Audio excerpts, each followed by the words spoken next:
সাতক্ষীরার কালীগঞ্জ উপজেলার মৌতলা ইউনিয়নের এক প্রত্যন্ত গ্রাম নহরকাটি। গ্রামের এক প্রান্তে নীরবেই কাজ করে যাচ্ছেন কৃষক শকর আলী।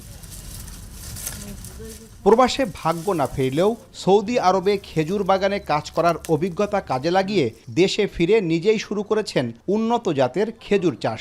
ছোট পরিসরে গড়ে তুলেছেন খেজুর নার্সারি। চারা উৎপাদন থেকে শুরু করে ফলন সবই হচ্ছে তার হাতে।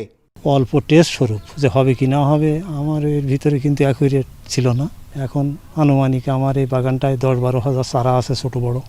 মাত্র 15 শতক জমিতে আজওয়া, মরিয়ম, মাবরুম সহ 12 জাতের খেজুর চাষ হচ্ছে। নার্সারিতে রয়েছে প্রায় 20,000 চারা। অনলাইনের মাধ্যমে যা পৌঁছে যাচ্ছে দেশের বিভিন্ন জেলায়। কোনো গাছে ইতোমধ্যে ফল এসেছে। একটি ছড়ার ওজন 3 কেজির বেশি।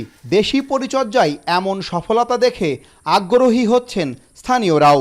2-1 বছরের মধ্যে আজ চাষ যেভাবে মানুষ শুরু করেছে, তাতে খেজুর বিদেশ থেকে আনা লাগবে না। আমাদের দেশের খেজুর আমরাই খাবো এবং আমরাই বিদেশে রপ্তানি করতে পারবো ইনশাল্লাহ। বিভিন্ন ধরনের চারা যাচ্ছে, যেমন আজওয়া, মরিয়ম, ম্যাকজুল।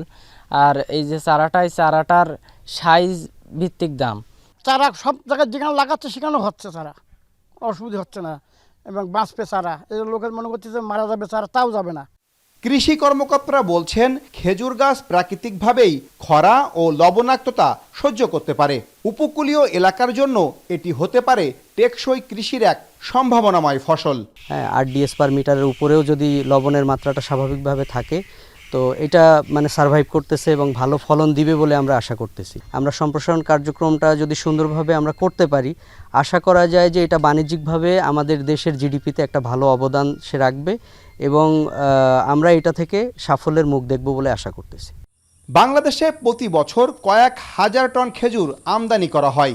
ইতোমধ্যে দেশের নানা প্রান্তে সীমিত পরিসরে খেজুর চাষ শুরু হয়েছে।